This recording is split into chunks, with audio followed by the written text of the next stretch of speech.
Très bien, bonjour à tous, bienvenue sur ce speed learning. Vous avez normalement, si vous le souhaitez, les slides là que j'ai mis dans la conversation. Voilà, c'est un PDF. Et moi, je présente une version légèrement différente. J'espère que vous la voyez. Donc aujourd'hui, on va parler d'un sujet auquel je n'ai jamais fait face, mais qui est assez courant en informatique. C'est tout ce qui est catastrophe, sinistre, panne, incident majeur. Voilà. Donc on va surtout parler des grosses catastrophes, des grosses pannes, mais beaucoup de consultants parmi nous sont confrontés tous les jours à de petits incidents, et il y a toujours des choses à retenir dans ce que je vais raconter. Avant de commencer, n'hésitez pas à participer. Vous verrez, il y a pas mal de slides qui laissent libre cours à votre témoignage. Donc ceux qui ont été confrontés à ce genre d'événement, n'hésitez pas à vous manifester. Et comme j'ai précisé, moi-même, j'ai jamais eu la chance de participer à ce genre de scénario. Donc si c'était pas le cas, je serais très ravi d'entendre votre témoignage. Et enfin, dernière précision, vous verrez beaucoup de termes à la fois en français et en anglais. C'est de l'informatique, donc évidemment beaucoup de termes sont en anglais, mais j'ai essayé d'apporter la traduction en français quand j'ai estimé que c'était nécessaire. On est parti. Donc, en préambule, je voulais revenir sur deux incidents que j'ai suivis d'assez près. Le premier, c'est une petite photo là qui est assez parlante. Là, je sais pas si ça parle à quelqu'un, ce genre de photo. Là, on reconnaît un petit logo. Donc là, c'est un data center. Donc c'est un centre de données informatique qui contient des milliers de machines qui prend feu. Et donc ça, c'était en 2021. Et c'est l'acteur cloud OVH, donc un acteur français, qui a pris feu. Et ça, c'est un scénario qu'on prend pas toujours en compte. Et il y a beaucoup, notamment de PME, qui avaient des données chez OVH et qui ont perdu des données de manière définitive parce que c'était un scénario qu'ils n'avaient pas envisagé. Et donc il y a eu de grosses répercussions légales, etc., judiciaires. Et encore plus impressionnant, ça s'est passé cet été. Si je vous parle de CrowdStrike, Microsoft, donc c'est une faille qui concerne l'éditeur logiciel CrowdStrike, qui est en gros un antivirus qui a voulu faire une mise à jour sur des systèmes d'exploitation Windows, qui a échoué, et du coup ça a empêché des millions d'ordinateurs de redémarrer.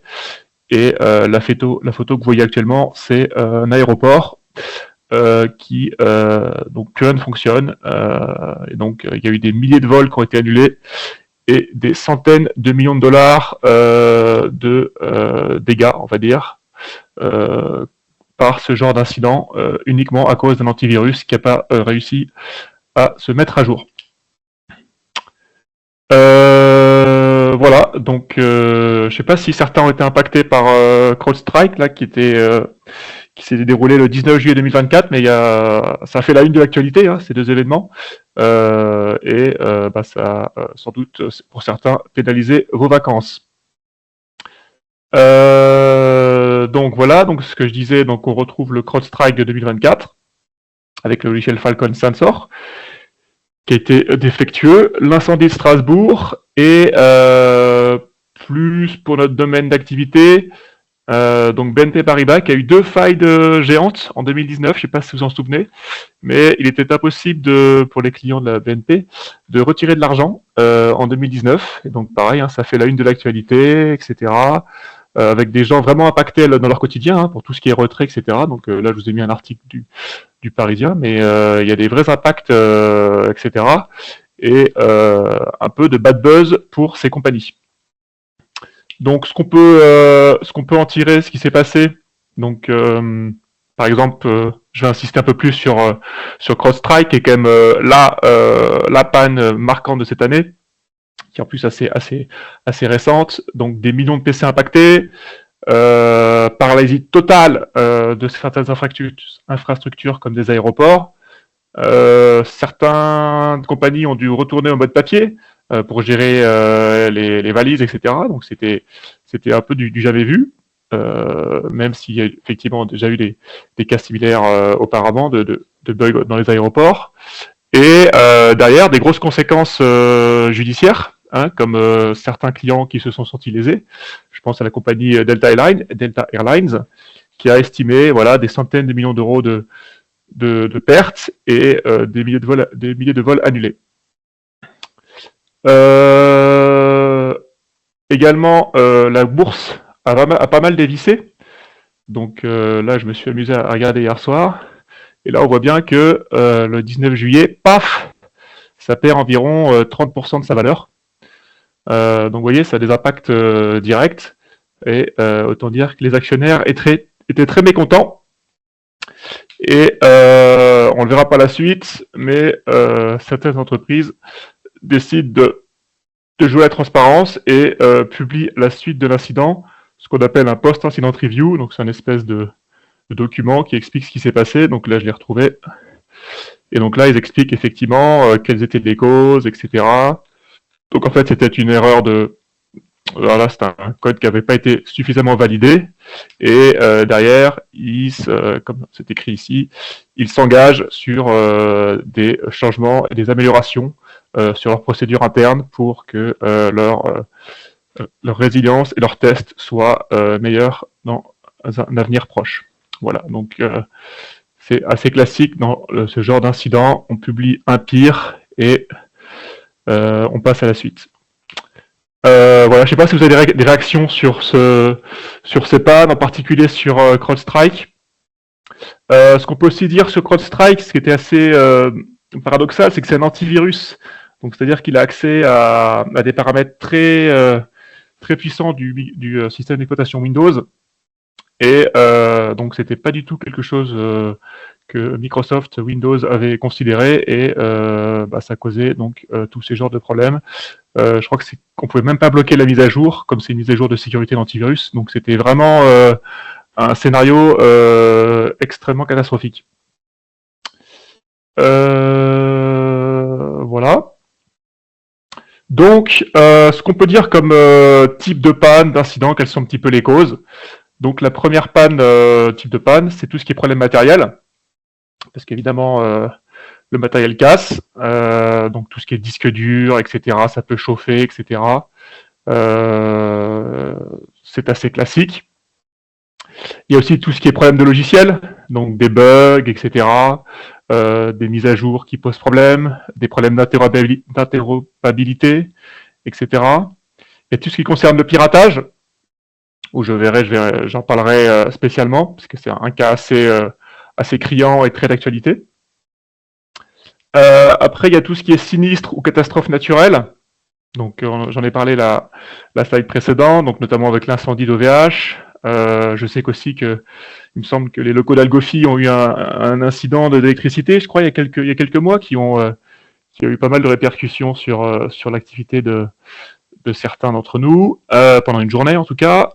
Et aussi, un autre type de panne, c'est ce qu'on appelle un peu les erreurs humaines, etc. Donc, on n'est pas à l'abri d'une erreur humaine. Voilà. Enfin, on peut subir une panne sans vraiment le vouloir, hein, notamment quand on dépend de services tiers ou des fournisseurs. Hein. On peut imaginer un problème sur un fournisseur cloud, etc. Si on dépend fortement de ce fournisseur, notre activité est impactée.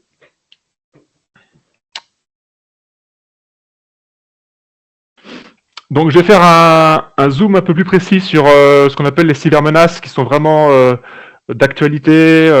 Tous les jours, elles font la une des journaux, etc. On ne compte plus le nombre d'établissements qui ont été impactés. Je pense aux hôpitaux notamment, où ça mène à de véritables catastrophes.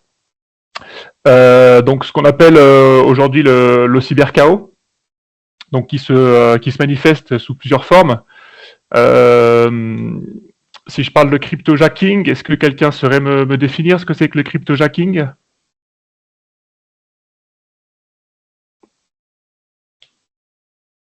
Non, pas de Ok, pas de réponse. Bah, le cryptojacking, ça correspond à tout ce qui est génération de crypto-monnaies. Donc, on fait tourner à votre insu sur votre ordinateur des programmes pour miner de la monnaie, comme on dit vulgairement. Et donc, voilà, c'était assez la mode il y a quelques temps. Maintenant, ce qui fait vraiment peur à tout le monde, c'est ce qu'on appelle les ransomware, ou en bon français, rançon logiciel.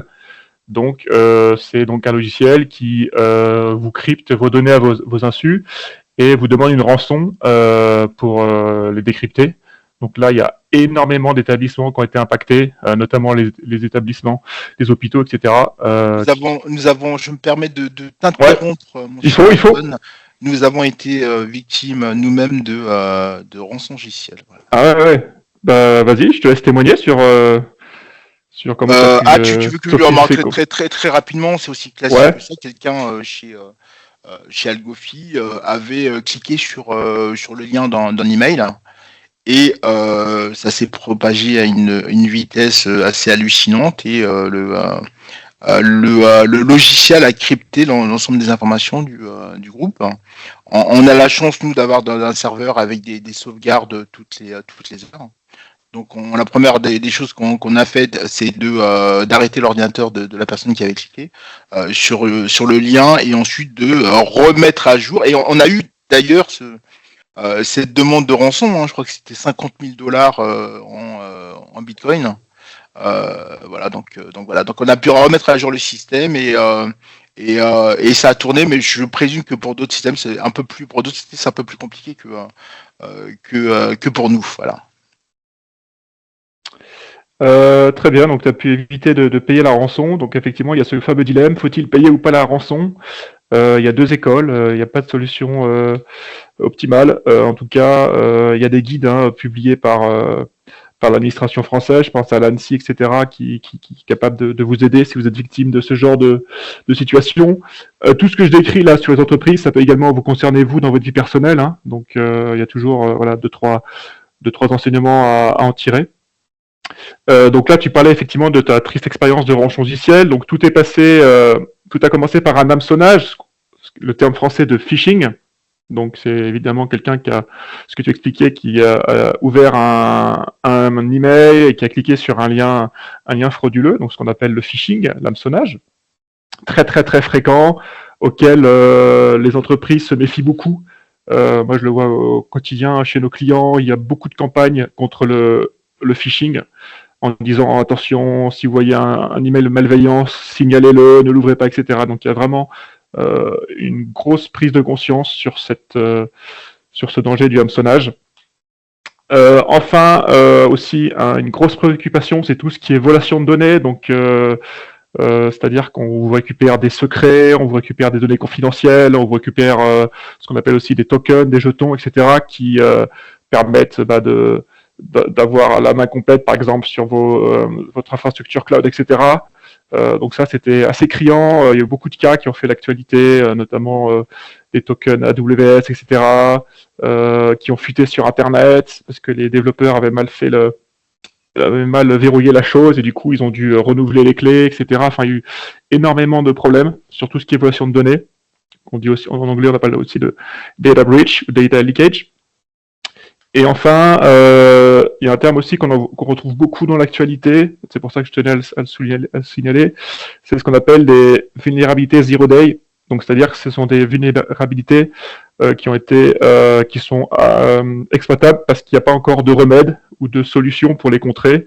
Et donc, c'est extrêmement dangereux. Voilà, donc c'est vraiment la menace pour moi numéro 1. Où il y a tout le temps des tentatives, etc., de cybermenaces. Donc, il y a plusieurs objectifs. Soit c'est pour des motifs financiers, soit c'est aussi pour des motifs politiques. Hein. Il y a certaines entreprises, on peut penser par exemple dans le pétrole, etc., qui sont attaquées pour des motifs politiques. Donc, il y a vraiment d'énormes précautions à prendre. Mais pour cela, les entreprises, les gouvernements se sont un peu renforcés. Je pense notamment en mise en place de CERT, donc des équipes de Computer Emergency Response Team. Donc un peu chaque pays a son CERT. etc. Donc en France, là, je vous ai mis un article pour les bons réflexes en cas d'intrusion. Donc il y a pas mal de guides, etc., qui sont publiés. Donc vous pourrez lire ça tranquillement. Qu'est-ce que faire en cas d'intrusion? Là, je vous ai mis la traduction en anglais de quelques termes. Il y a aussi dans notre secteur d'activité qui est important à souligner, ce qu'on appelle les opérateurs d'importance vitale. Donc ça, c'est quelque chose qui est assez peu connu, mais en France, il y a certains acteurs qui sont considérés comme OIV, donc opérateurs d'importance vitale. Donc la liste n'est pas officielle, mais ça concerne tous les organismes, toutes les entreprises sans lesquelles, notamment la France, aurait du mal à fonctionner. Donc c'est tout ce qui est gestion des eaux, gestion de l'énergie, et on peut supposer la plupart des grandes banques. Donc ces entreprises considérées comme OIV sont soumises à des règles et des réglementations assez strictes. Donc voilà, c'est assez intéressant, tout cet aspect, etc. OIV. J'en rentre pas plus dans le détail, mais beaucoup de choses à dire. Et enfin, évidemment, ce qui suit, c'est qu'il y a tout ce qui est réglementation. Donc là, notamment, il y a pas mal de choses en ce moment qui se passent.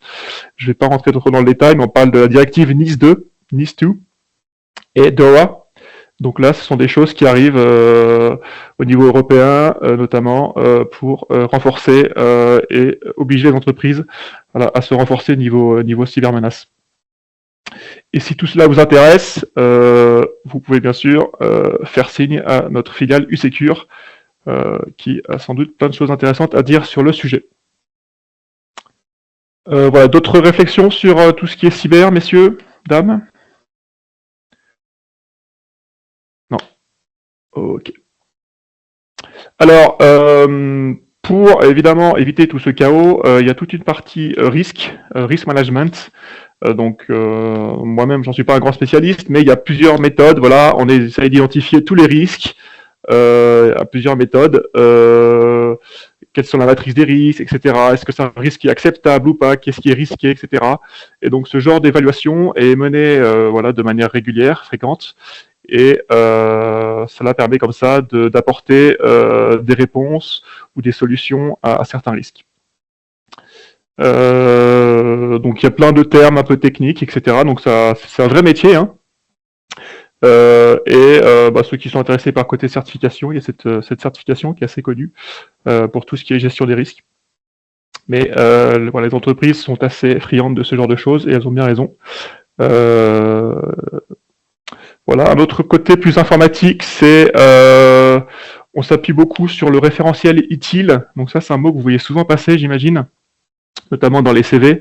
ITIL, c'est un ensemble de livres publiés dans les années 80 et qui donne plein de conseils pour gérer l'informatique de son entreprise. Donc c'est adapté à tous les cas d'usage, des petites PME aux grandes entreprises, et ça comporte beaucoup de livres, d'où le terme library de L. Et notamment, il y a toute une notion de gestion des incidents, gestion des changements, gestion des problèmes, que nos ingénieurs Ops connaissent bien, hein, avec des solutions ITSM comme ServiceNow qui reprennent ces grands principes et qui permettent voilà de tracer et d'éviter de faire n'importe quoi. Enfin, on peut également parler de choses qui ne s'appliquent pas qu'à l'informatique, hein, mais je pense au plan de gestion de crise. Donc voilà, se préparer, toujours dans cette idée-là. Très connu aussi le plan de continuité d'activité. Donc là, il faut que le business continue de tourner malgré les aléas informatiques. Parce que, évidemment, priorité au business. Et enfin, très connu également, notamment chez nos ingénieurs Ops, c'est tout ce qui est reprise d'activité, disaster recovery en anglais. Et donc ça, souvent, ce sont des documents qu'on écrit et également on s'exerce de manière assez régulière. Je sais qu'ici il y a plusieurs ingénieurs Ops qui connaissent ça très bien, où on fait des disaster recovery tests ou disaster recovery exercise. Donc ça consiste à cibouler et tester que nos procédures de reprise d'activité fonctionnent. Un témoignage là-dessus? Oui, par exemple, chez le client, on fait le disaster recovery test deux fois par an. Donc, on fait l'exercice. En fait, c'est un exercice, c'est une simulation pratiquement visuelle et à vérifier l'efficacité du PRA déjà établi. Donc, le test consiste à reproduire ou simuler une crise. Là, en particulier chez le client, nos serveurs sont implémentés sur 2 régions, disons. Donc, on déconnecte, sachant que nos services sont déployés sur les deux régions, des serveurs de 2 régions. Donc, on déconnecte les serveurs d'une région et on laisse tourner tous nos services sur une seule région pendant une semaine.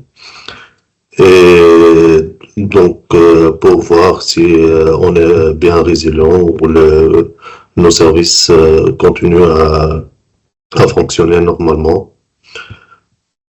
Et par conséquent, on réalise un document de voir si on a eu des incidents et par suite former les équipes pour éviter si ça produit réellement, comment éviter.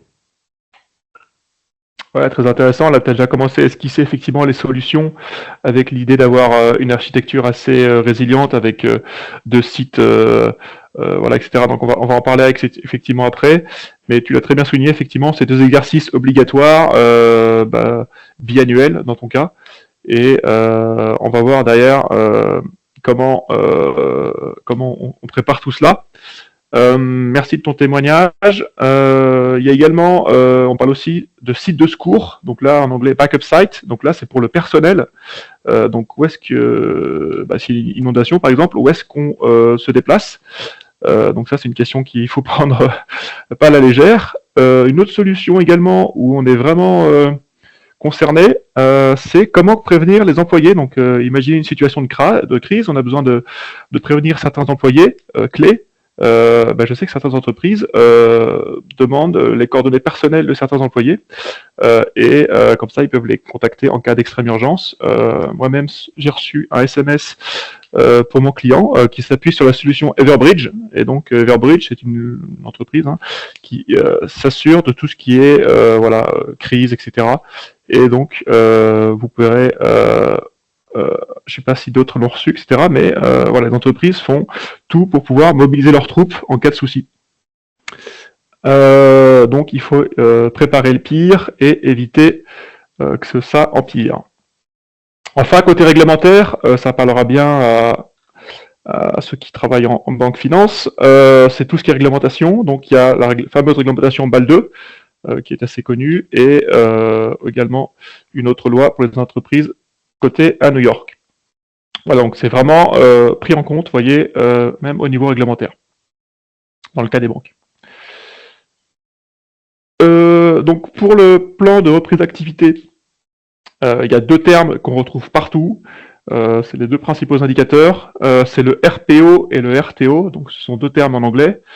Vous avez à droite la traduction. Donc le RTO, c'est combien de temps au maximum je peux stopper mon application.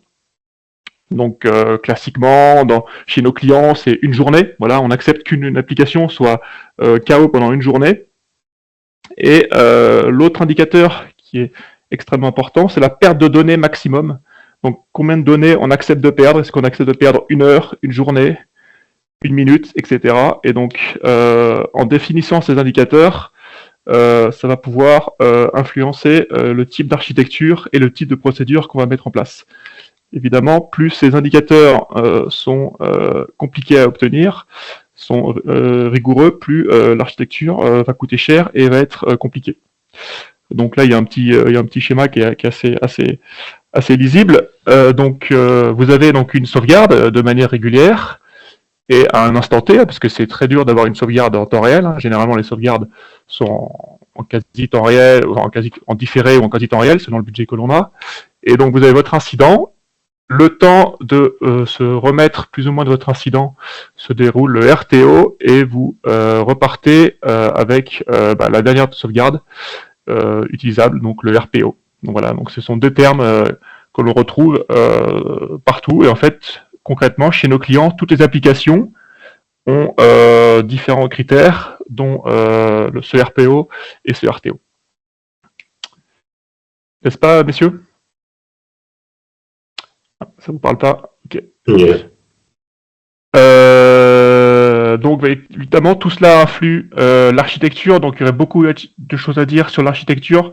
Ça mériterait d'ailleurs un speed learning à lui tout seul, mais je vous ai mis quelques mots de vocabulaire que l'on rencontre. Il y a tout ce qui est résilience, donc c'est tout ce qui est tolérance aux pannes, tout ce qui est haute disponibilité. Donc là, voilà, c'est d'avoir, si vous voulez, comme l'expliquait un peu Yacine, c'est un peu deux chemins pour parce que s'il y a une branche qui casse, on puisse passer par la branche de l'autre branche. Voilà, donc si à gauche ça passe pas, bon, on passe par droite. Donc il y a tout un système de voilà de redondance, de disponibilité.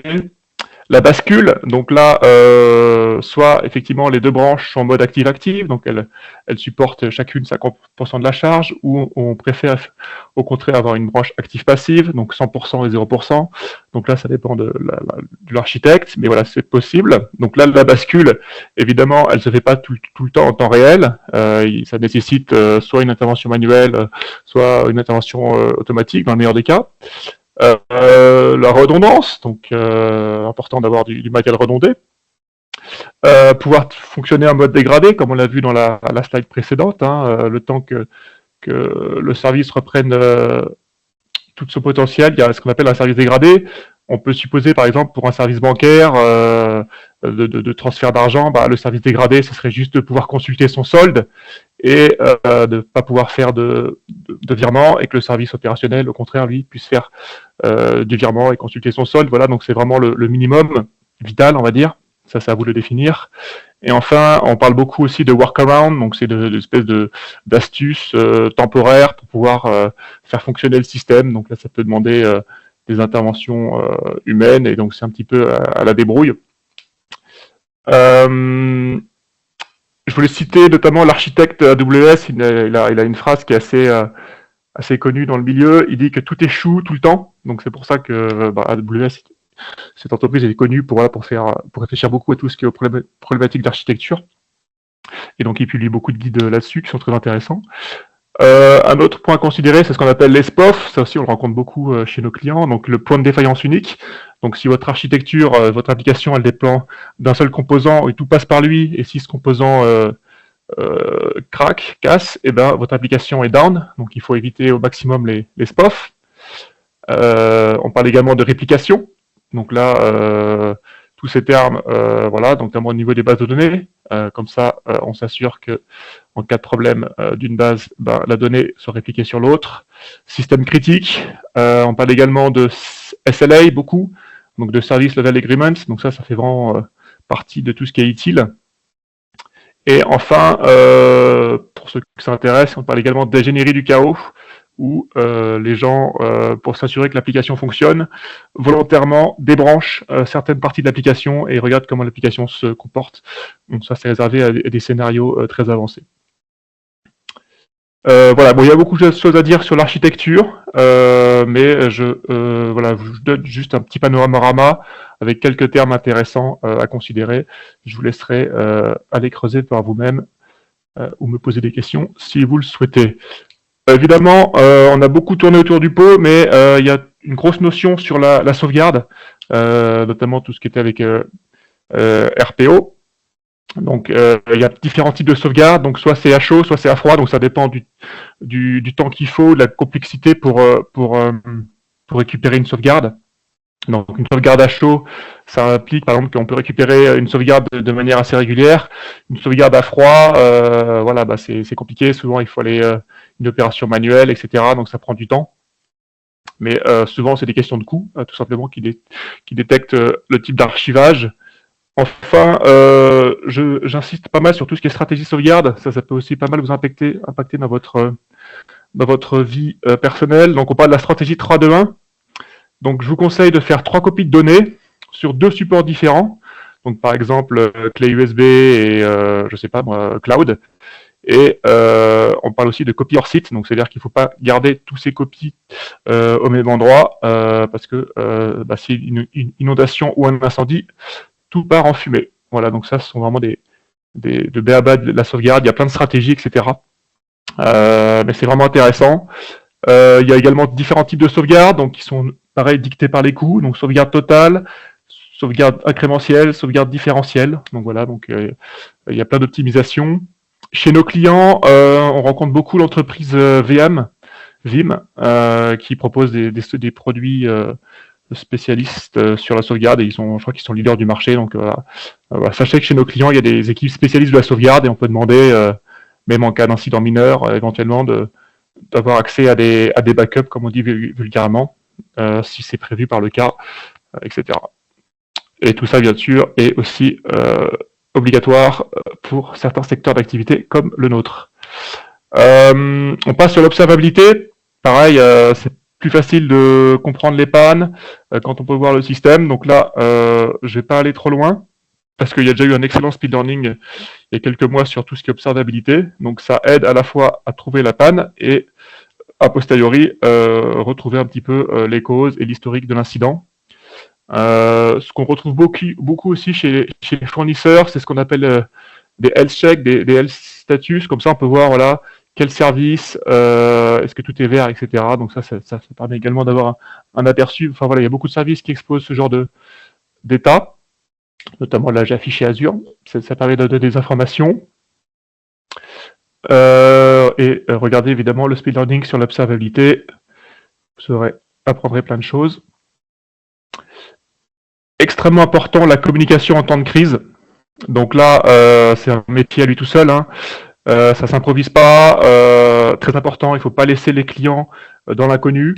On connaît tous ce désagrément où il y a un incident sur votre opérateur téléphonique et on ne sait pas ce qui se passe, vous avez beau appeler, etc. Donc voilà, important de communiquer.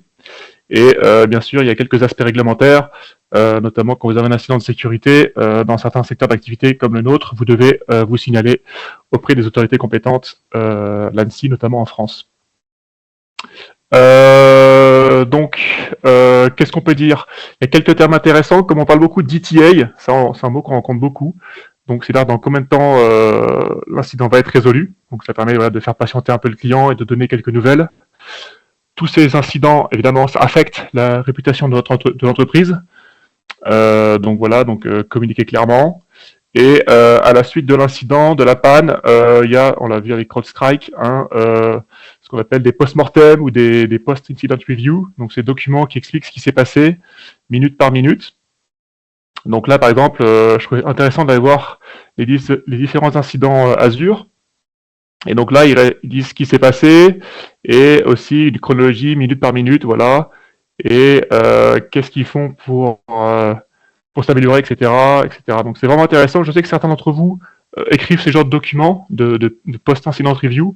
Donc là, j'ai trouvé un bon exemple pour structurer ce genre de document. La même chose pour CrowdStrike, donc là c'est différent, là on a vu juste ensemble une espèce d'article de blog, mais très intéressant. Et voilà, les Américains aiment bien parler de lesson learned, et dans le monde DevOps, on aime bien parler de processus d'amélioration continue. Voilà, donc toujours s'améliorer. Voilà, on arrive tranquillement à la conclusion. Donc, beaucoup de choses à retenir, beaucoup de termes compliqués. Mais ce qu'on peut dire, grosso modo, c'est qu'on est tous concernés. Ça peut arriver n'importe quand, à n'importe qui. Évidemment, il faut minimiser l'imprévu, se préparer. Très important, établir des processus clairs. Donc ça, les entreprises sont très vigilantes à avoir des documents détaillés, etc., sur comment s'en sortir en cas de problème. Et il faut évidemment éprouver ces procédures, donc il faut s'entraîner, notamment on a vu avec le Disaster Recovery Exercise. Et toutes ces solutions, il faut bien sûr évaluer le coût selon le risque, évidemment, parce qu'on a vu notamment une architecture extrêmement redondante, ça coûte de l'argent, donc tout ne doit pas évidemment être en temps réel, ou etc., un RPO minimum ou un RPO minimum. Donc le coût est lié au risque. Ce qu'on peut dire un peu aussi chez nos clients, je trouvais intéressant, c'est le type d'incident majeur auquel on est confronté. Donc il y a quand même pas mal d'erreurs humaines qu'on rencontre. Bon, c'est des incidents mineurs, mais il y a pas mal de choses. Donc les erreurs humaines, ça peut être de tout type. Il y a des bugs qui sont publiés auxquels qu'on n'a pas réussi à identifier ou tester à temps. On a tous été confrontés à des suppressions de données plus ou moins irréversibles, non souhaitées, suite à une mauvaise manipulation.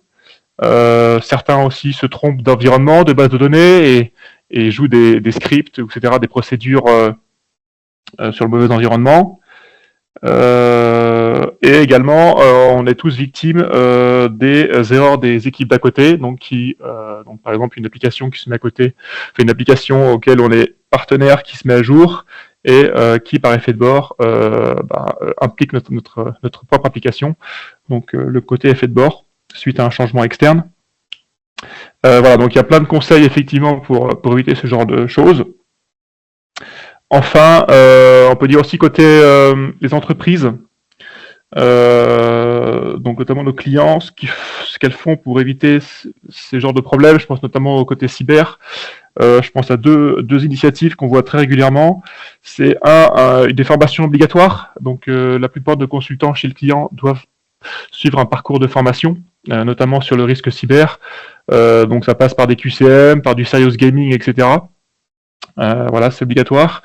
Et l'autre chose, c'est souvent il y a des campagnes de faux phishing. Donc on reçoit des faux phishing avec des fausses pubs, des fausses promotions dans notre propre boîte mail chez nos clients. Et comme ça, ils peuvent regarder si on mord à l'hameçon ou pas. Et donc voilà, il y a ce petit côté jeu, voilà, pour sensibiliser les prestataires.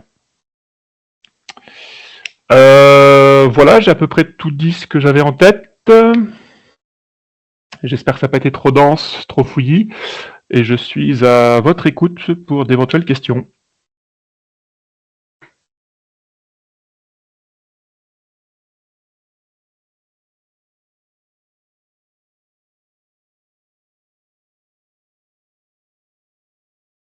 Oui, bonjour, merci, c'est super intéressant. Est-ce qu'on a parlé ou souligné l'aspect test sur tous les systèmes, parce que souvent dans la gestion du risque, enfin en tout cas sur des exemples que j'ai vus, il y a pas mal de problèmes, notamment avec des erreurs d'origine humaine qui auraient pu être identifiées, détectées avec un peu plus de tests en amont, plutôt que d'avoir à gérer des conséquences. Enfin ça c'est notamment pour les tests. Est-ce que c'est il y a un lien systématiquement dans les expériences des clients avec des campagnes de tests ou des tests à mettre en place pour faire du préventif? Oui, alors après les tests, malheureusement, c'est dur d'avoir une couverture totale des tests. En fait, il y a plusieurs problématiques sur les tests en entreprise. Déjà, les environnements de test ne sont pas toujours identiques aux environnements de production. Donc, il y a quelques différences qui fait que on teste pas vraiment les choses. Et c'est vrai qu'aussi que les tests ont un coût. Et on peut dire de toute façon que le test est un peu le parent pauvre de l'informatique. Les tests, ça ennuie beaucoup de monde, et c'est vrai que dans certaines cultures d'équipe, les tests sont pris un peu par-dessus la jambe, mais on le voit que notamment chez CrowdStrike, la cause principale, c'est une procédure qui a pas mal été testée et qui a fait boule de neige. Donc je ne sais pas si j'ai trop répondu à ta question, mais je ne peux que encourager à faire des tests. Même si évidemment, à l'heure actuelle, tout incident ne peut pas être prévenu par des tests, notamment sur tout ce qui est, voilà, je pense. Tout n'est pas testable, et voilà, je ne sais pas si j'ai répondu un peu de manière confuse, mais... Non, merci. Oui, effectivement, il y a l'aspect couverture de test, enfin, risque que l'on prend par rapport aux tests à réaliser ou pas, effectivement. Merci.